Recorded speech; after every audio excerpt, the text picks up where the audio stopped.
আসসালামু আলাইকুম রহমতুল্লাহি আবরাকাতু। আজকে আবার একটি নতুন ভিডিও নিয়ে হাজির হয়েছি। আজকের ভিডিও হলো মানুষের চেহারা নষ্ট করা। যদি আপনারা এই ভিডিও অবশ্যই কোনো মানুষের চেহারা নষ্ট করতে চান তো আমার এই নস্কাটি ব্যবহার করতে পারেন।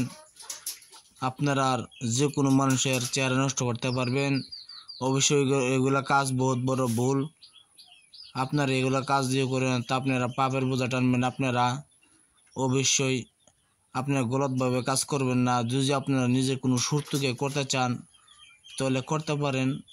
অবশ্যই আপনার কোনো মানুষের যদি ভালোবাসে সেই মানুষটা আপনাকে ধোঁকা দেয়, সেই মানুষের আপনার চেহারা নষ্ট করতে চান তা করতে পারবেন।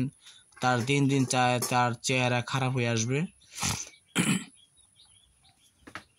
মানুষের যে চেহারা বড়াই করে এই চেহারার মধ্যে এই নস্কাটি আপনি ব্যবহার করতে পারেন। ইনশাল্লাহ কিছুদিনের মধ্যে তার চেহারা নষ্ট হয়ে যাবে, তার চেহারা কুচিত হয়ে যাবে, কোনো মানুষ তাকে ভালোবাসবে না। অবশ্যই এগুলো করা মহা পাপ। আপনি ভুলতে না কাজ করলে এটা আপনার পাপ হইব। অবশ্যই সবাইকে ইজ্জত দিয়ে দিছি। আপনারা যদি ভিডিওটা ভালো লাগে তো আমার একটা সাবস্ক্রাইব করবেন, কমেন্ট করবেন, অবশ্যই লাইক করতে ভুলবেন না। আর যদি আপনার কিছু বলার থাকে তা আমাকে বলতে পারেন। ইনশাল্লাহ আপনারা কিছু শিখতে চান তা আমি শিখাবো ভিডিওর মাঝে আপনারা শেখাবো। আমি আরেকটি আমার কাছে একটি নতুন কিতাব আছে, সেই কিতাবের থেকে দেওয়ার চেষ্টা করব আপনারা। এই কিতাবটি বহু দূর থেকে আনছি আমি। আমার এক ভাই আছে ধরুন গুয়াহাটি সাইডে, আবুল হোসেন, সেই ভাইয়ের কাছ থেকে আনছি। সেই ভাই আনছে বাংলাদেশ থেকে অর্ডার করে। আর সেই বাংলাদেশের উস্তাদ রবিকুল উস্তাদে আনছে মিশর থেকে অর্ডার করে। সেটি অতটুকু অর্ডার করে তার মানে মিশরতে আনতে হতে 3 জনের হাতে আসার পরে আমার হাতে আসে। যদি আপনারা অবশ্যই আপনারা কিছু শিখতে চান তো শেখাবো। হলো অবশ্যই যদি আপনারা কোন চান তা আমি দিতে পারবো না, হলে আমি শেখানো শেখাবো। যদি আপনারা লাগে তাদের সাথে কথা বলতে পারেন। আবুল হোসেন ভাইয়ের কাছ থেকে কথা বলতে পারেন ইনশাল্লাহ। আর ভিডিওর মাঝে এই নস্কা দ্বারা আপনি যে কোনো মানুষকে তার চেহারা নষ্ট করতে পারবেন।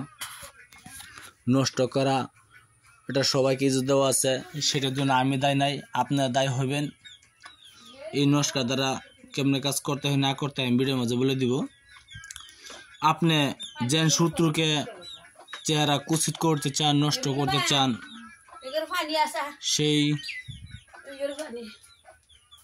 সেই মানুষটির একটি কাপড় আনিয়ে এই নস্কাটি লিখবেন। লেখার পরে এই নস্কাটি লেখার পরে কোনো পুরাতন কবরে দাফন করে দিবেন। দাফন করতে সময় কেউ যেন না দেখে। দাফন করার পরে পিছনে তাকিয়ে তাকাবে না, তাকাইলে পিছনে তাকাতেই সেই বানটা আপনার শরীরে লেগে যাবে।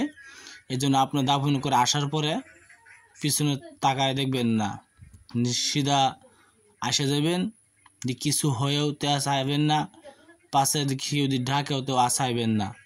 মোটমাট আপনি পাশনের থেকে এই যে সরে আসবেন, সিধা আসে যাবেন।